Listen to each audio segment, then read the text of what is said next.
Bonsoir à tous, bienvenue sur Monaco Info pour une nouvelle édition. Voici les titres de ce jeudi 4 mai.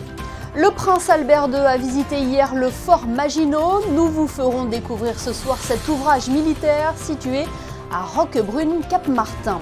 J-2 avant le Prix de Monaco, avant le coup d'envoi de la 9e manche du championnat, le double champion du monde de Formule I, Jean-Éric Vergne, a rendu visite aux écoliers de la Principauté. Mobilité durable avec le salon Ever. Bernard Fautrier viendra nous exposer les temps forts de ce rendez-vous qui propose cette année des innovations étonnantes. Et puis Laurent Pionce dévoilera sur notre antenne la programmation de la prochaine édition du Festival de télévision de Monte-Carlo. Nous ouvrons donc ce journal avec la visite hier du prince Albert II sur l'un des ouvrages de la ligne Maginot à Roquebrune-Cap-Martin. Après des années de rénovation, le site a été presque entièrement réhabilité. Plus de détails dans ce reportage réalisé sur place par Émilie Terrasson sur des images de Lionel Bernardi. Dernier ouvrage à l'extrémité sud de la ligne Maginot, la fortification de Roquebrune-Cap-Martin était un véritable rempart pour la France, mais également pour la Principauté en cas d'attaque des troupes italiennes, comme en 1940 par exemple où des tirs sur Menton ont permis d'empêcher les Italiens d'avancer vers l'ouest. À seulement 5 km de la frontière, ce lieu stratégique pouvait abriter plus de 300 personnes en même temps.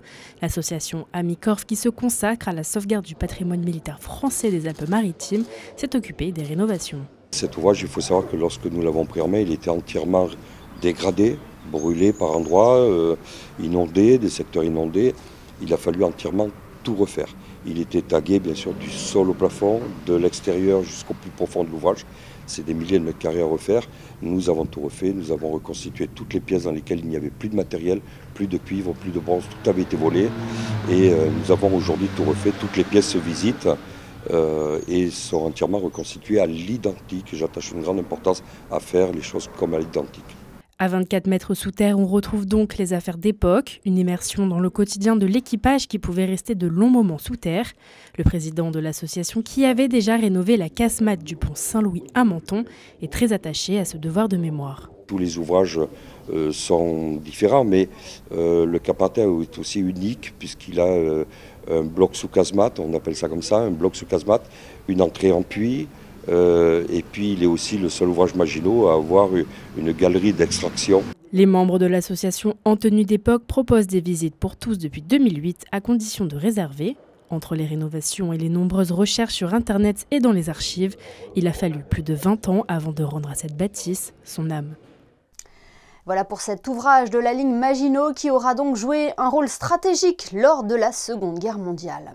Retour en Principauté, le Prix de Monaco c'est ce samedi. La 9e manche du championnat de Formule E se déroulera sur le même tracé que le circuit de Formule 1.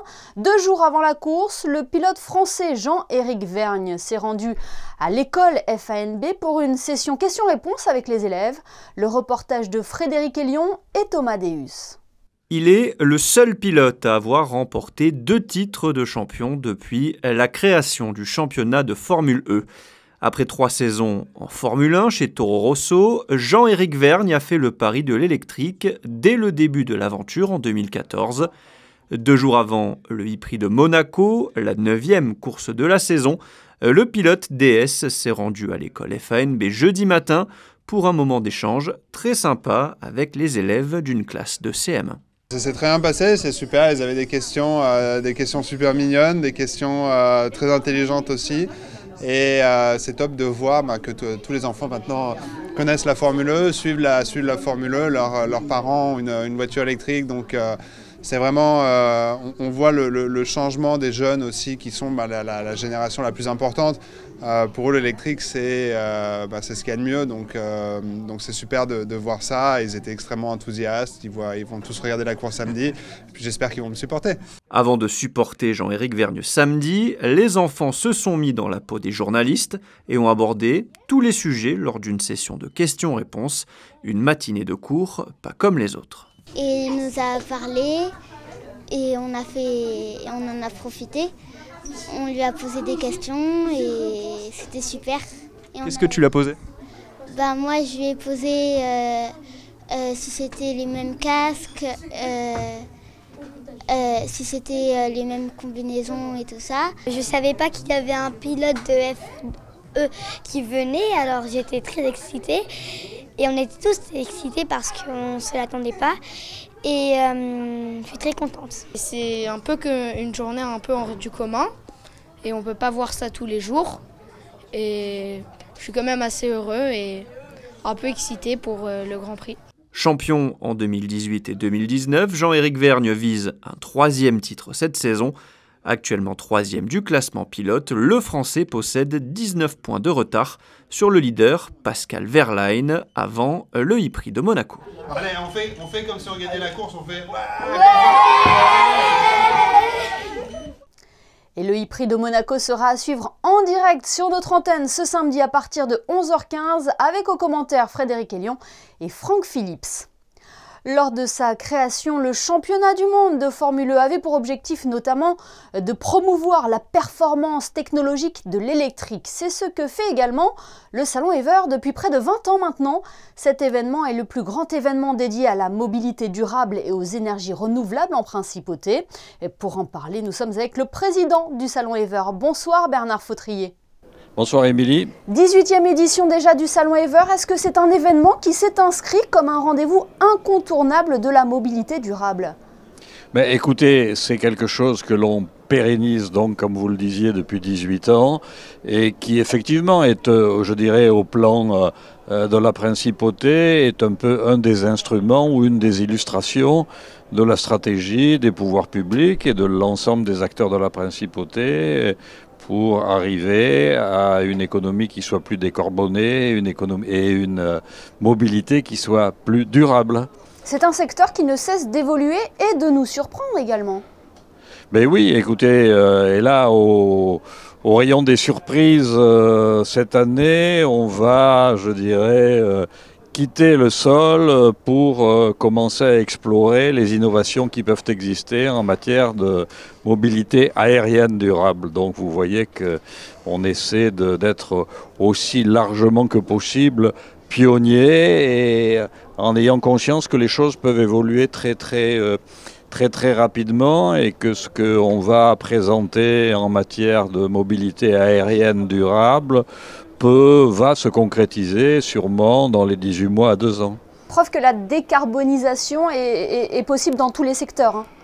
Ben, c'est évident, y compris alors un 3e volet qui est le volet maritime. On est quand même une communauté qui borde l'espace maritime, mais le trafic maritime pèse un poids important en matière d'émissions carbonées. Et là aussi, on va accueillir une table ronde dans le cadre des aspects table ronde, discussion sur la décarbonisation des ports. Et c'est particulièrement important en Méditerranée et au voisinage de Monaco. Jusqu'où peut-on aller encore, Bernard Fautrier? Quelles sont les perspectives énergétiques à l'horizon 2050, par exemple? Mais les perspectives énergétiques, c'est les engagements qui sont pris par Monaco et par beaucoup d'autres d'arriver à une neutralité des émissions carbone en 2050. Donc, je dirais, il est plus que temps de s'en occuper. Heureusement, à Monaco, on s'en occupe depuis pas mal de temps. Et encore une fois, Ever est un peu un signal de ce point de vue-là depuis 18 ans. Ça se traduit, vous le savez, d'une façon très concrète par une évolution très positive du parc automobile décarboné, puisque à Monaco, on va atteindre très vraisemblablement et même dépasser les 20% du parc dans le courant de cette année, en électrique ou en hybride rechargeable. Sur le plan du véhicule individuel, c'est quelque chose qui est vraiment rentré dans les mœurs maintenant. Ce qui nous préoccupait un petit peu, c'est ce pourquoi on a mis l'accent, c'est tout ce qui est les véhicules terrestres plus utilitaires, les bus, les camions, voire les engins de chantier. Et de ce point de vue-là, les partenariats qu'on a tissés depuis 2 ans font qu'on va exposer un certain nombre de solutions qui aujourd'hui existent, je dirais, de façon tout à fait en production industrielle. Vous le dites, c'est entré dans les mœurs. Est-ce que c'est la preuve que économie et véhicules électriques ou à énergie renouvelable sont compatibles ? C'est sûrement compatible. Aujourd'hui, d'ailleurs, il suffit de voir ce qu'est la situation aujourd'hui de l'industrie automobile en Europe, où tous les constructeurs automobiles proposent désormais une gamme complète de véhicules électriques ou à la rigueur hybrides rechargeables, ce qui prouve que économiquement c'est rentable. Et encore une fois, même si comment dirais-je, il reste encore à l'acquisition aujourd'hui des situations où le produit électrique ou hybride rechargeable est légèrement plus onéreux que le produit thermique. D'abord, elles sont compensées par les soutiens que les pouvoirs publics ont mis en œuvre, et puis elles sont destinées à disparaître. Et puis enfin, il faut, quand on parle véhicule, il faut avoir présent à l'esprit non seulement le coût de l'investissement, mais aussi le coût de l'exploitation. Et alors là, quand vous parlez de l'exploitation, il n'y a plus photo. Quel que soit le niveau du cours du pétrole, vous verrez que le véhicule électrique est largement gagnant. L'emportera toujours. Eh bien, merci beaucoup Bernard Fautrier d'avoir été avec nous ce soir sur Monaco Info. On rappelle donc le salon Ever qui se tiendra à l'Espace Fontvieille les 11 et 12 mai prochains. Merci. C'est ça, merci, bonne soirée. Et on apercevait derrière Bernard Fautrier le nom de Mike Horn. L'explorateur est parti hier depuis le Yacht Club de Monaco pour une nouvelle aventure autour du monde.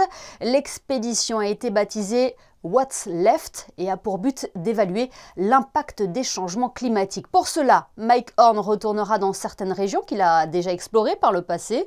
On écoute sa réaction juste avant son départ. Je suis à 4 secondes du départ de ma prochaine expédition qui s'appelle What's Left. Ce qui reste à faire sur notre planète. Je viens de recevoir notre drapeau monégasque qui me permet d'y aller un peu partout où je veux aller, mais légalement. Et ça, c'est la liberté à 100% qu'un explorateur il veut. Et là maintenant, c'est le moment de départ. Une fois qu'on tourne à gauche, on part à Groenland pour la prochaine aventure. Et puis, je suis à 100% convaincu que vous allez adorer. Bonne chance à vous dans vos projets, parce que la mienne, elle est en route. Ciao, ciao. Direction donc le Groenland à bord du voilier, le Pangaea, pour la première étape de cette aventure qui devrait durer 4 ans et qui emmènera l'aventurier en Arctique, dans la jungle amazonienne ou encore dans le désert australien. Dans un tout autre domaine, Pierre Dartout a reçu aujourd'hui au ministère d'État Chaim Waxman, chargé d'affaires de l'ambassade d'Israël en France, un entretien qui a eu lieu alors que l'État d'Israël célèbre dans quelques jours les 75 ans de sa création. Le conseil littéraire de la Fondation Prince-Pierre accueille un nouveau membre. Il s'agit de l'écrivain canadienne Dominique Fortier. Elle succède à une autre auteure, Marie-Claire Blais, disparue en 2021. À noter que le conseil littéraire se réunira le 10 mai prochain à Paris pour établir la liste des auteurs sélectionnés pour le prix littéraire 2023. Paris, où se trouvent actuellement les organisateurs du festival de télévision de Monte-Carlo. L'événement aura lieu du 16 au 20 juin au Grimaldi Forum et promet déjà un programme très alléchant avec les plus grandes stars du petit écran, mais également des producteurs de renom. Bonsoir Laurent Pionce. Bonsoir. Vous êtes actuellement à Paris pour présenter à nos confrères de la capitale le programme de cette 62e édition qui débutera le 16 juin. Quel est le programme justement de cette cérémonie d'ouverture ? Ah oui, donc nous ouvrirons les portes de cette 62e édition vendredi 16 juin au Grimaldi Forum avec une avant-première mondiale, donc Shelter, un contenu émanant de la plateforme digitale Amazon, qui est adapté du roman de Harlan Coben. Est-ce que les acteurs de la série seront présents ? Oui. Alors justement, le cast principal sera présent et Harlan Coben sera également parmi nous. C'est une série qui sera diffusée sur Prime Video. Selon vous, est-ce que les plateformes de vidéo à la demande ont rebattu les cartes de notre consommation télévisuelle ? Oui, effectivement, l'arrivée en masse des différentes plateformes digitales que l'on peut voir se développer de plus en plus, hein, Paramount, Disney, bon, bien entendu Netflix et Amazon, ont vraiment bouleversé, et je pèse mes mots, la façon de consommer les différents contenus. Aujourd'hui, ce que le consommateur veut, c'est pouvoir consommer où il veut, quand il veut et sur n'importe quel support. Et ça, bien entendu, bon, les plateformes digitales l'ont très bien compris et les contenus sont de plus en plus nombreux, de grande qualité.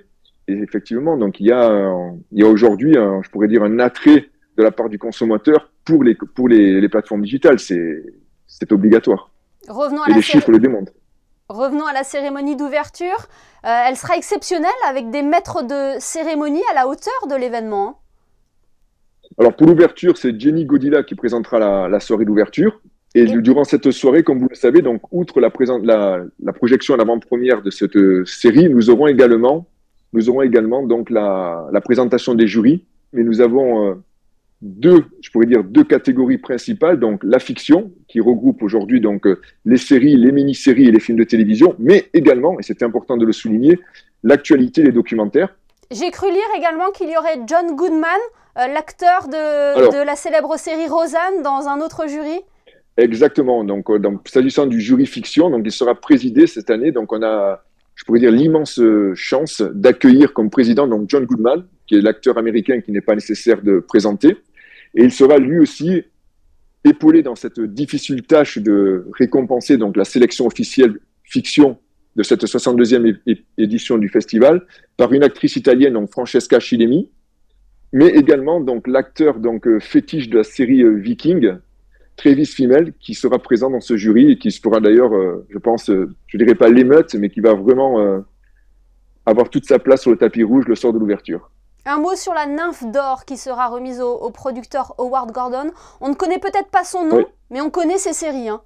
C'est entre guillemets, c'est celui qui est à l'origine des séries telles que 24 heures. Je rappelle quand même que 24 heures, c'est une des premières séries qui a rendu, je pourrais dire, le public addict avec un nombre de saisons très important. Également X-Files, qui a été une série à succès, Homeland, donc et bien d'autres. Hein. Donc on est vraiment content qu'il ait accepté de recevoir cette nymphe d'honneur. Et d'ailleurs, cette nymphe d'honneur lui sera remise par la princesse Charlène lors de la soirée de clôture. Vous le disiez tout à l'heure que la présence de certaines stars pouvait créer l'émeute sur le tapis rouge. Ce festival, c'est avant tout un rendez-vous qui se veut à destination du public. Hein. Alors, le public aujourd'hui, et je pourrais dire, il est privilégié sur le festival de télévision de Monte-Carlo, dans le sens où nous lui offrons l'opportunité de rencontrer ses stars préférées dans des conditions optimales. Et ça, c'est vraiment un des atouts du festival, puisque nous organisons tout au long de la manifestation plus d'une vingtaine d'événements publics. Donc, cela permet aux différents fans de pouvoir rencontrer, soit au travers des autographes signing, des meet-up, des projections, les fans de leur série préférée.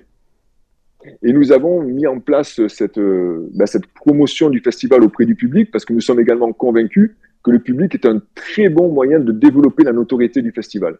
Et chaque année, nous sommes impressionnés parce que nous avons un public qui vient de plus en plus loin. Nous avons des Américains qui viennent sur le festival, des Canadiens, des Européens qui viennent rien que pour pouvoir, si vous voulez, obtenir une signature d'un de nos invités sur le tapis rouge durant la totalité du festival. Et le public qui pourra donc découvrir le programme de cette 62e édition sur votre site internet tvfestival.com. Merci infiniment Laurent Pions d'avoir été avec nous pour merci beaucoup pour votre soutien. Le festival. Merci. Merci beaucoup, à bientôt, au revoir. Et pour compléter la liste des personnalités présentes sur le tapis rouge du festival de télévision, on peut citer notamment Léna Situation ou les stars des séries à succès comme Ici tout commence ou Un si grand soleil. C'est un air d'Abba que nous connaissons tous et une comédie musicale au succès mondial. Mamma Mia était présentée hier soir à l'auditorium Régnier 3.